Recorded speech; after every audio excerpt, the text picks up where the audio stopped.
আমি পদ্মজা, লিখেছেন ইলমা বেহেরোজ, কণ্ঠে পড়শি। আমি পদ্মজা, পর্ব ৬২। চন্দ্র তারকাহীন ম্লান আকাশের কারণে চারপাশ অদ্ভুত ভয়ঙ্কর হয়ে আছে। পদ্মজার মুখ ঘেঁষে একটা পাতা মাটিতে পড়ল, সাথে সাথে সে ভয় পেয়ে ২ পা পিছিয়ে যায়। যখনটা ব্যাপারটা বুঝতে পারল, নিজের ভয় পাওয়াটা দেখে নিজের উপর বিরক্ত হয়।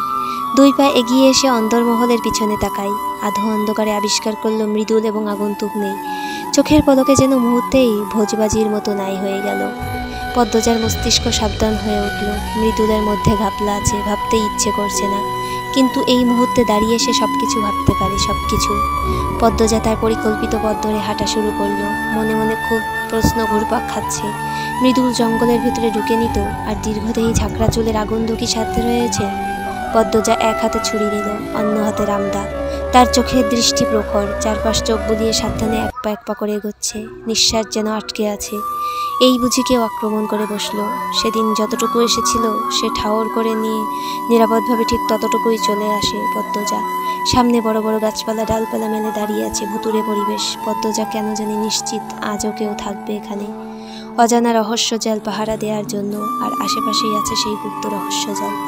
পদ্মজার শিরায় শিরায় প্রবল উত্তেজনা বয়ে যায়। কয়েকটা গাছ পেরিয়ে সে থমকে দাঁড়ালো। একটা শব্দ ভেসে আসছে কানে। পদ্মজা দুরু দুরু বুকে শব্দোৎসাহ লক্ষ্য করে তাকালো। কিছুটা দূরে একজন লোক উবু হয়ে বসে আছে, সম্ভবত প্রস্তাব করছে। পদ্মজা প্রস্তুত হয় লোকটিকে পেছন থেকে আক্রমণ করার জন্য, কিন্তু অগত্যা কারণে তার হাত কেঁপে উঠল। সে কাউকে প্রাণে মারতে পারবে না, সেই সাহস হচ্ছে না। একটা খুন করেছে ভাবলেই তার গা কেঁপে ওঠে। সেদিনের খুনটা তার নিজের অজান্তেই হয়ে গিয়েছে। সে যেন ছিল অন্য এক পদ্মজা। সেই পদ্মজাকে সে নিজেও চিনত না। পদ্মজা অস্থির হয়ে কিছু একটা খুঁজে। লোকটা উঠে দাঁড়ায়। পদ্মজা দ্রুত একটা গাছের আড়ালে লুকিয়ে পড়ে। আড়াল থেকে উকি দিয়ে রুদ্ধশ্বাসে তাকিয়ে থাকে লোকটির দিকে। লোকটির মুখ অস্পষ্ট, অবয়ব শুধু স্পষ্ট। দুলকি চালে এদিকেই এগিয়ে আসছে। পরনে লুঙ্গি ও সোয়েটার পরা, মাথায় টুপিও রয়েছে। লোকটার হাঁটা দেখে মনে হচ্ছে না সে টের পেয়েছে অন্য কারো উপস্থিতি। তবুও পদ্মজার নিঃশ্বাস আটকে যায়। সে রামদা শক্ত করে ধরল। লোকটি তার কাছে আসতেই সে শরীরের সবটুকু জোর দিয়ে মাথায় আঘাত করে। লোহার রামদার একপাশে আঘাতে লোকটি লুটিয়ে পড়ে মাটিতে। গোঙানির শব্দ করে হাত পা দাপড়াতে থাকলো। সেকেন্ড কয়েক পরই দেহ নিস্তেজ হয়ে যায়। পদ্মজার বুক ফুলে নিঃশ্বাস বেরিয়ে আসে। তবে লোকটাকে কাঁচা খেলোয়াড় মনে হলো। এক আঘাতেই কুপকাত। পদ্মজা একবার ভাবলো টর্চের আলোয় লোকটার মুখ দেখবে। তারপর মাথায় এলো টর্চের আলো দেখে যদি উল্কাদা বিপত্তার উপস্থিতি টের পেয়ে এগিয়ে আসে। তাই আর টর্চ জ্বালালো না। সে নিথর দেহটিকে পেছনে ফেলে সামনে এগিয়ে গেল। বাতাসের শাঁসা শব্দ, ঝিঝি পোকার ডাক, আর অশরীরীর মতো দাঁড়িয়ে থাকা গাছপালা, আর রাতের অন্ধকার বারবার পদ্মজার গা হিম করে দিচ্ছে। পদ্মজা প্রমোদ গুনে গুনে নিজের মধ্যে সাহস জোগানোর চেষ্টা করেছে। বড় বড় গাছপালা ফেলে সে খোলা জায়গায় এসে দাঁড়ালো। সামনের কোনো বড় গাছ নেই। জঙ্গলের মাঝে এরকম খোলা জায়গা কেন? এতে কি কোনো রহস্য লুকিয়ে আছে? একদমই খোলা নয়, তাও জঙ্গলি লতাপাতা রয়েছে, তবে একটি অন্যরকম।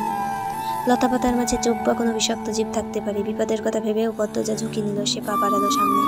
কয়েক কদম এগোতেই জুতা ভেদ করে কাটা ফুটে পায়ে। আঘাত, আবার আঘাত লেগেছে। ব্যথায় পদ্মজার কলিজা যেন ছিঁড়ে যায়। সে কাটা বের করার চেষ্টা করে। চোখ দিয়ে টকটক করে জল বেরোয়। রক্ত জবা ঠোঁট দুটি জলে ভিজে যায়। মৃদুল এদিক ওদিক দেখে বলল, লিখন ভাই, চলো চইলা যাই। অসহনীয় যন্ত্রণায় লিখনের কপালে বিন্দু বিন্দু ঘাম জমেছে। সেসবকে তোয়াক্কা করে সে বলল, পদ্মজার খোঁজ নিতে হবে আগে। মৃদুল বুঝতে পারছে না কি করবে সে। লিখনের হাত থেকে গল গল করে রক্ত বেরোচ্ছে। দুপুরে সে পূর্ণার সাথে দেখা করতে মোড়ল বাড়িতে গিয়েছিল। পূর্ণা চোখ মুখ খুলে যা তা অবস্থা। অনেক কান্নাকাটি করে পদ্মজার জন্য। পূর্ণা আশঙ্কা করছে তার বোন ভালো নেই। মৃদুলেরও তাই মনে হয়। সে যেতেই পূর্ণা ঝরঝর করে কাঁদতে থাকলো। তখন লিখন শাহ আসে। তার শুটিং শেষের দিকে, সপ্তাহখানেক পর ঢাকা ফিরবে, তাই পূর্ণাদের সাথে দেখা করতে এসেছিল। পূর্ণাকে ওভাবে কাঁদতে দেখে লিখন বিচলিত হয়ে পড়ে। তারপর প্রশ্ন করে বিস্তারিত জানতে পারে। লিখন হাওলাদার বাড়িতে আসতে চাইলে মৃদুল না করলো। সে বলল ঢুকতে দিবে না। লিখন মৃদুলের কথা শোনে না।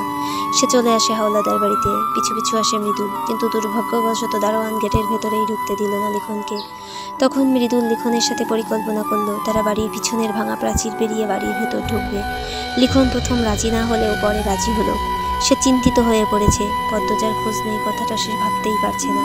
এত বয়সে এসেও সে একটা মেয়ের জন্য এত ব্যাকুল হয়ে পড়ছে, তাও বিবাহিত মেয়ে। এমন মেয়েকে ভালোবেসে ব্যাকুল হওয়া তো সমাজের চোখে খারাপ।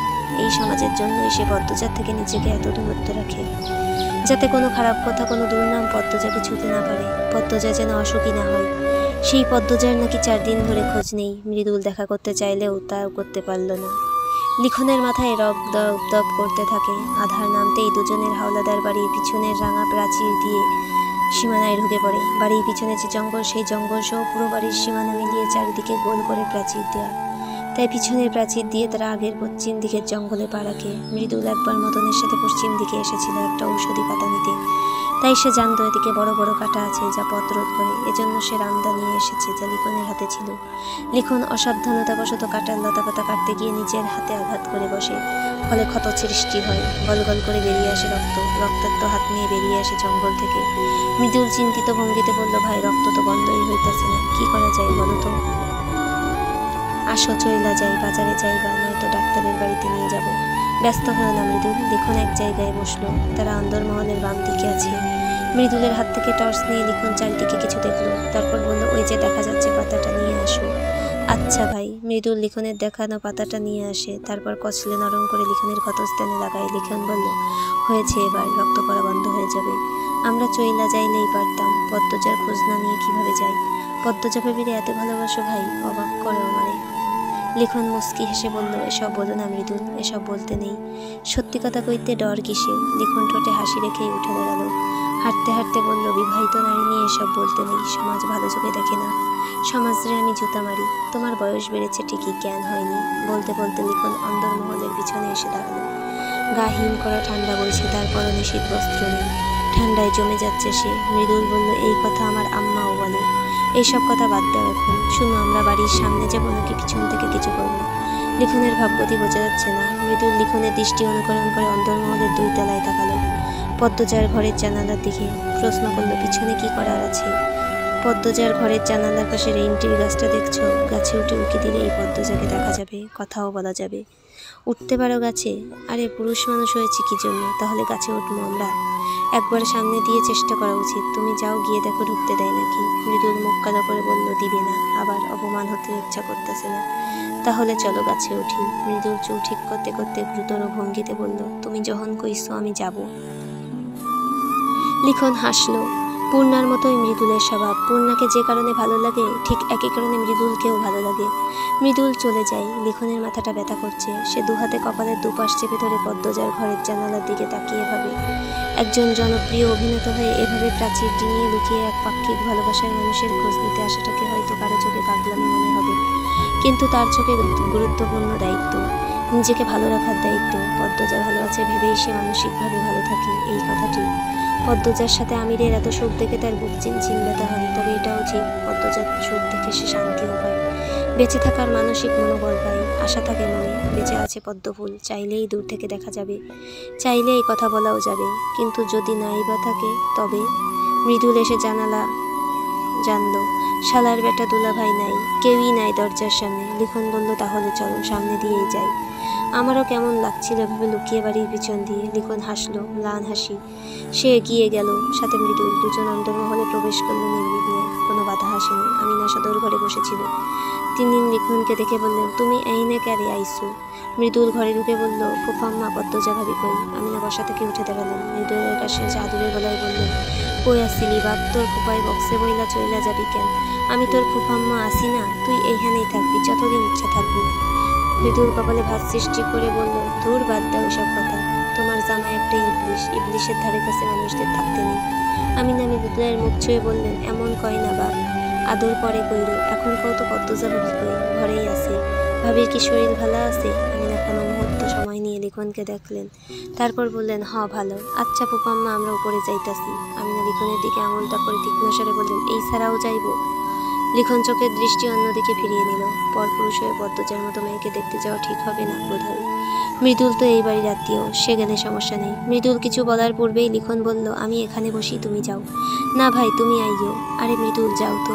মৃদুল সিঁড়িতে পা রাখলো। আমিনা ভাবছেন, পদ্মজা তো ঘরেই আছে, বাড়িতে কোনো পুরুষ নেই। এইরকম সময়ে যদি পদ্মজা নিচে নেমে আসে, লিখনের সাথে কথা বলে, আর এই খবর কোনোভাবে খলিল হাওলাদারের কানে যায়, তবে তার রক্ষে নেই। তিনি উচ্চ কণ্ঠে ডাকলেন, মৃদুলকে। মৃদুল তাকালো। আমিনা জানেন না পদ্মজা সত্যি যে ঘরে নেই। তিনি মিথ্যে ভেবে বললেন, পদ্মজা তো ঘরে নাই। লিখন উদ্বিগ্ন হয়ে প্রশ্ন করল, কেন, কোথায় গিয়েছেন? আমিনা নির্বিকার কণ্ঠে বললেন, আমি কিতা কইতাম, গেছে কোন কামে। মৃদুল সিঁড়ি ভেঙে নেমে আসলো। ভাবি একলা গেছে? আমিনা আরেকটা মিথ্যা বললেন, না একলা যায় নাই, আমিরের লগে গেছে। মৃদুল উৎসুক হয়ে জানতে চাইল, আমির ভাই বাড়িতে গেছিল? আমি যে দেখি নাই, ভাবছি জরুরি কোনো কামে ঢাকাতে গেছি। আচ্ছা ফুপাম্মা, অন্দরমহলে নজরবন্দি আসিল কেন, আমারে ঢুকতে দিত না? আমিনা তৃতীয়বারের মতো মিথ্যে বললেন, আমির তো ডাকাতেই গেছিল, কাল রাইতে আইছে, আমি না এজন্য পদ্মজার।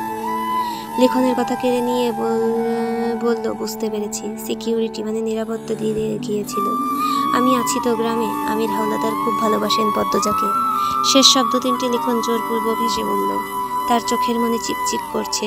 মৃদুল আফসোস করে বলল, ধুর, দেখা হইল না, আসি চাচি, বলল লিখন। মৃদুল লিখন বেরিয়ে যায়। মৃদুল বলল, পদ্মজা ভাবির চিঠি দেখে তো মনে হয় না এত সহজ ব্যাপার। হ্যাঁ, পদ্মজা একটা রহস্যময়ী, মায়াময়ী, তাই বোধহয় রহস্য রেখে চিঠি লিখেছে। আর মিস্টার আমির যেহেতু এখন সাথে আছে, নিশ্চয়ই পদ্মজা ভালো আছে। মৃদুল গভীর মগ্ন হয়ে কিছু ভাবছে। সে লিখনের কথায় জবাবে বলল, তবুও আগামীকাল পদ্মজা পূর্ণার সাথে যোগাযোগ না করলে আমরা আবার আসবো না হয়। মৃদুল লাফিয়ে উঠে বলল, এটাই ভাবছিলাম। লিখনের হাতের রক্ত পড়া বন্ধ হলেও খুব ব্যথা হচ্ছে, তা মুখ দেখেই বোঝা যাচ্ছে। মৃদুল বলল, ভাই সাইকেল নিয়ে আসি, অবস্থায় হেঁটে যাওয়া ঠিক হবে না। লিখনও সাই দিল। মৃদুল আলোক ঘর থেকে সাইকেল নিয়ে আসে। মৃদুর সামনে, লিখন পিছনে বসলো। তাদেরকে দারোয়ান দেখে অবাক হয়, তবে বেশি কিছু বলতে পারেনি। মৃদুল হুমকি ধামকি দিয়ে বেরিয়ে পড়ে। রাতে স্নিগ্ধ বাতাসে লিখন অনুভব করলো তার বুকের শুকনো ব্যথাটা সর্বাঙ্গে ছড়িয়ে পড়েছে। সে একবার ঘুরে তাকালো হাওলাদার বাড়ির গেটের দিকে। খ্যাতিমান সুদর্শন ধনী লিখন সাজে সবসময় ঠোঁটে প্লাস্টিকের হাসি ঝুলিয়ে রাখে। তাকে দেখে সবার কত সুখী মনে হয়। কত যুবক স্বপ্ন দেখে লিখন সার অবস্থানে আসার, কিন্তু তারা কি কখনো জানবে লিখন সা সর্বক্ষণ বুকের ভিতর বিষাক্ত ছুঁচ নিয়ে আসে, যে ছুঁচের তীব্রতা তাকে এক মুহূর্তও শান্তি দেয় না। পদ্মজার চারিদিকে হাঁটছে, কিন্তু চোখে পড়ার মতো কিছু পাচ্ছে না। কি এমন আছে এখানে যা পাহারা দেওয়ার জন্য কেউ না কেউ থাকে? কিছু তো নজরে আসছে না। পদ্মজা জঙ্গলি লতাপাতার উপর হাঁটতে হাঁটতে অনেক দূর চলে আসে। শিশিরের জলে পায়ের তালু থেকে হাঁটু অবধি ভিজে গিয়েছে। পা জোড়া ঠান্ডায় জমে যাওয়ার উপক্রম। থেকে থেকে কাছে কোথাও শেয়াল ডাকছে। পদ্মজার বুক ধুকপুক ধুকপুক করছে। মনে হচ্ছে কয়েক জোড়া চোখ তার দিকে তাকিয়ে আছে, যে কোনো মুহূর্তে আক্রমণ করে বসবে, ছিঁড়ে খাবে দেহ। ভাবতেই পদ্মজার বাসি উড়ে উঠল। সে ঢোক গিলল, তারপর আয়তুল কুরসি পরে বুকে ফু দিল। আয়তুল কুরসি যতবার পড়ে ততবার নিজের মধ্যে একটা শক্তি অনুভব করে, ভরসা পায়। এই মুহূর্তেও তার ব্যতিক্রম হয়নি। সে সামনে এগোতে এগোতে একসময় আবিষ্কার করলো তার পায়ের নিচে মাটির বদলে অন্য কিছু আছে। চকিতে পদ্মজার মস্তিষ্ক 4 গুণ গতিতে সচল হয়ে উঠল। সে পাত্রের নিচে লতাপাতা সরাতে গিয়ে দেখল এই লতাপাতাগুলোর শেকড় নেই। পদ্মজা দ্রুত গতিতে সব লতাপাতা সরালো। তখনই আবছা আলোয় ভেসে উঠল লোহার মেঝে।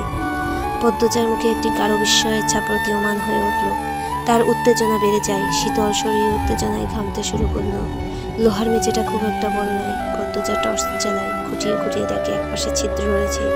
মনে হচ্ছে এখানে চাবি ব্যবহৃত হয়। চকিতে পদ্মজার মাথায় আলমগীরের দেওয়া চাবিটার কথা। সে দ্রুত পেটিকোটের 2 ভাঁজ থেকে চাবিটি বের করলো। প্রবল উত্তেজনায় তার হাত মৃদু কাঁপছে। বিসমিল্লাহ বলে চাবি ছিদ্রে প্রবেশ করালো, এবং তা আজও করে।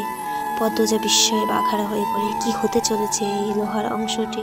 2 হাতে তোলার চেষ্টা করলো। যতটা ভারী ভেবেছিল ততটা নয়। পদ্মজা লোহার ভাবলেও এটা বোধহয় লোহার নয়।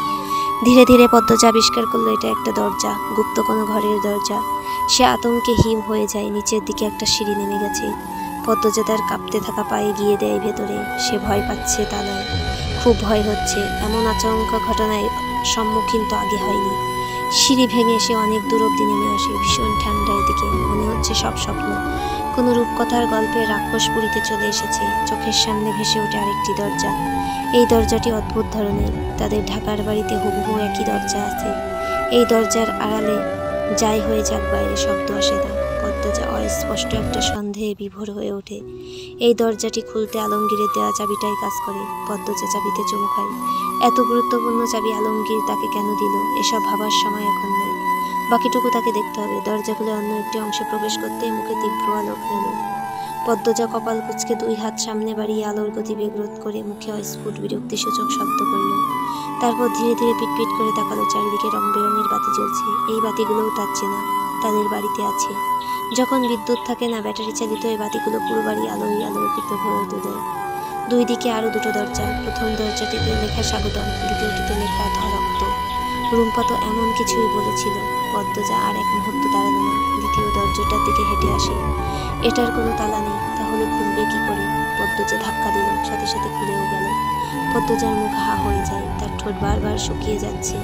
এ কোথায় আসছে সে? আর কি ফিরতে পারবে নিজের ঘরে? আচমকা পদ্মজার কানে ভেসে আসে মেয়েদের কান্নার চিৎকার। পদ্মজার রক্ত হিম হয়ে যায়। এরকম একটা জায়গায় এতগুলো মেয়ে কেন কাঁদছে? কত কষ্ট যন্ত্রণা সেই কান্নায়। কান্নার বেগ বাড়ছে, যেন কেউ বিরতিহীনভাবে আঘাত করছে। পদ্মজা দুই হাতে ছুরি ও রামদা শক্ত করে ধরল। তারপর সেই কান্না অনুসরণ করে এগিয়ে গেল সামনে। যত এগোচ্ছে কান্নাগুলো তীব্র ধাক্কা দিচ্ছে বুকে। পদ্মজার নিঃশ্বাস আটকে আছে। সে চলে এসেছে খুব কাছে। দরজার সামনে আরেকটা ঘরের দরজা, দরজাটা একটু খোলা। সে সাবধানে দরজা ঠেলে ঘরের ভেতরে তাকালো। আর ঠিক তখনই তার পায়ের পাতা থেকে মাথার তালু অব্দি শিরশির করে উঠল। চোখের সামনে দেখা দৃশ্যটা দুঃস্বপ্ন বলে মনে হতে লাগলো। মনে হচ্ছে জায়গায় জমে গেছে সে। বিবস্ত্র অবস্থায় 4-5-6টি মেয়ে হাত জোর করে কাঁপছে কাঁপছে। তাদের শরীর রক্তাক্ত, আর সামনে দাঁড়িয়ে আছে একটা লম্বা শ্যামবর্ণের দেহ। গায়ে শার্ট নেই, প্যান্ট নেমে এসেছে নাভির অনেক নিচ অব্দি। তার হাতে বেল্ট, সম্ভবত বেল্ট দিয়েই মেয়েগুলোকে আঘাত করছিল। প্রশস্ত ও দুষ্টপুষ্ট শরীরের গঠনের মানুষটিকে চিনতে পেরে পদ্মজার বুকের পাঁজর টনটন করে উঠল। তার হাত থেকে পড়ে যায় ছুরি ও রামদা। বিকট শব্দ হয়, সেই শব্দ অনুসরণ করে উপস্থিত মানুষগুলোর চোখ পড়ে দরজার দিকে। পদ্মজা ধপ করে বসে পড়ে মাটিতে। শরীরের সবটুকু শক্তি নিমিষেই কে যেন চুষে নিয়েছে। পদ্মজাকে দেখে মানুষটির চোখ হিংস্র জন্তুর মতো জলজল করে ওঠে, কপালের শিরা ভেসে ওঠে। হিংস্র চাহনি আরো ভয়ঙ্কর হয়ে যায়। সে ভাবতেই পারছে না পদ্মজা এত দূর চলে এসেছে। পদ্মজা বিস্ময় ভরা ছলছল চোখ দুটি সেই মানুষটার দিকে তক করে স্পষ্ট স্বরে বলল, ছি। চলবে। উপন্যাসের পরবর্তী পর্বগুলো পেতে চাইলে সাবস্ক্রিপশন করে পাশে থাকুন। গল্পগুলো ভালো লাগলে লাইক, কমেন্ট এবং শেয়ার করে পাশে থাকবেন। ধন্যবাদ।